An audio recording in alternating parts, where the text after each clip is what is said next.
Hello, and welcome to the new BCDI how-to video.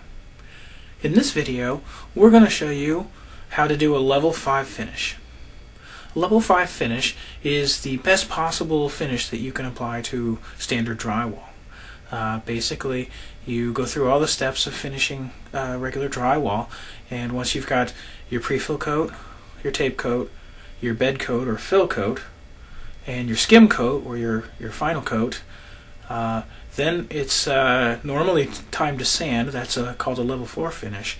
What we do here at BCDI, and what gives you the best finish you can possibly do, which we recommend for critical lighting areas, or if you're going to put a high sheen paint on, or well, we just do it all the time because we like to leave the best product that we can. That's a level 5 finish. And a level 5 finish, simply put, is a thin coat of drywall compound, kind of a harder drywall compound, all over all the surfaces of the drywall, from corner to corner, from floor to ceiling, and as well as on the ceiling. This gives you a nice consistent surface, and gives you the best possible finish. So, come on, let's show you how it's done, and show you what's all involved. The reason why we apply a level 5 finish is, as you can see here, the face paper of the drywall is kind of rough. This shows up in critical lighting situations. Here you can see the difference in texture between the ultra smooth drywall compound and the somewhat rough face paper.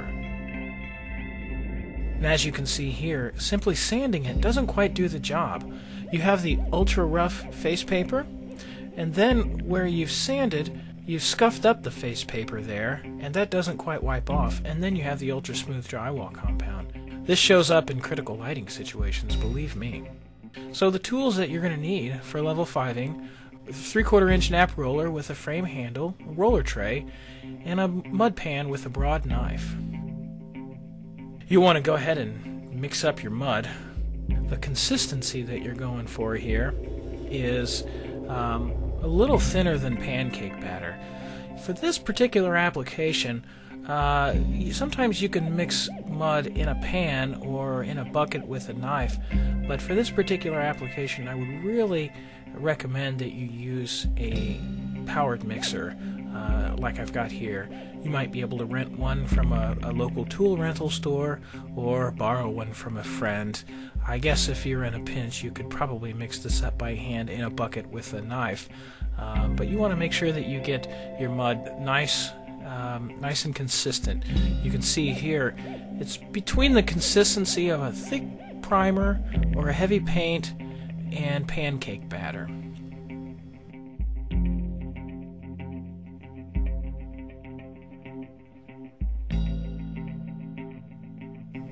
So pour it in your tray, and now you're ready to go.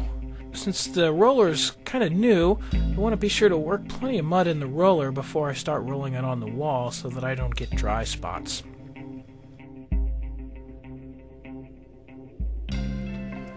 Once you do that, you're ready to start applying the mud. When you're applying it on the ceiling, you just dip it in and roll the mud out.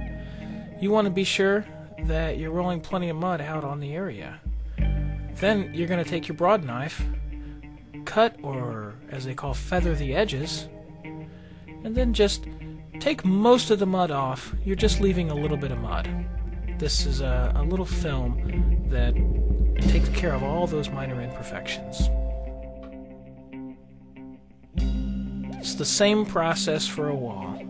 You can see here I've rolled about 6 lineal feet out, and then I dip in more mud. You want to be generous with the amount of mud that you leave on the wall.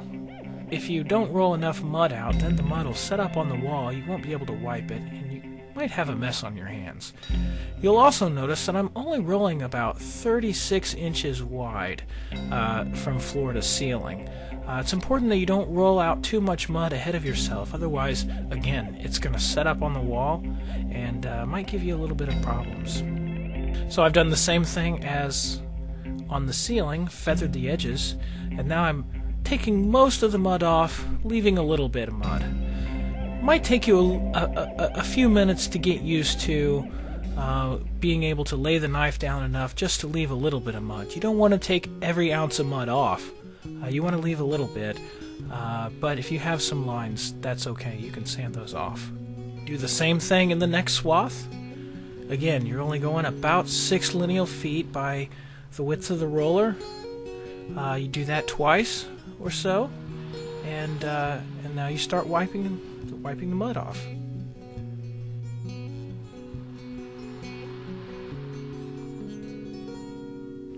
Now let's take a look at that feathering again. This is what you do around all the edges when you come to corners. So you can see I'm just putting pressure on part of the knife.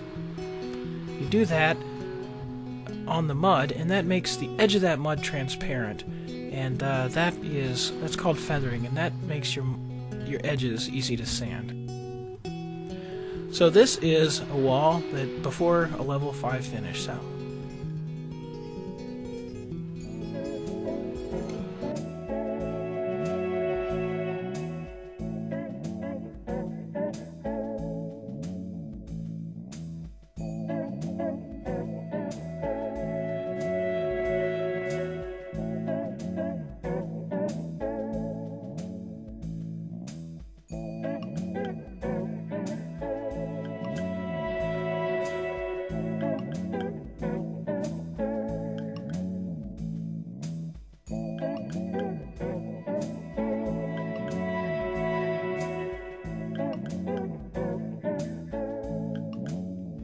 ta-da!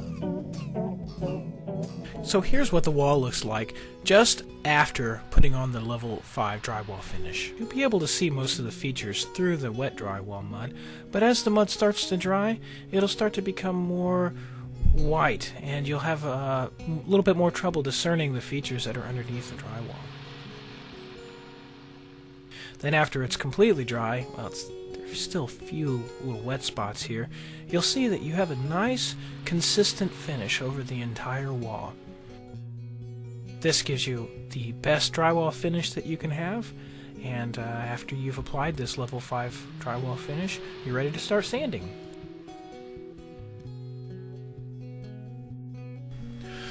Well, we hope that you found our video informative. Hopefully you've learned enough that you'll be able to apply a level 5 finish on your own projects as you're doing them around the house, or if you're working on a larger project, or if nothing else, hopefully it was informative to you about the next step of finishing drywall and the best possible finish that you can apply, and how to do it. So thanks again for watching, and if you have any questions, feel free to get in contact with us through our website, and we'll be happy to answer those for you.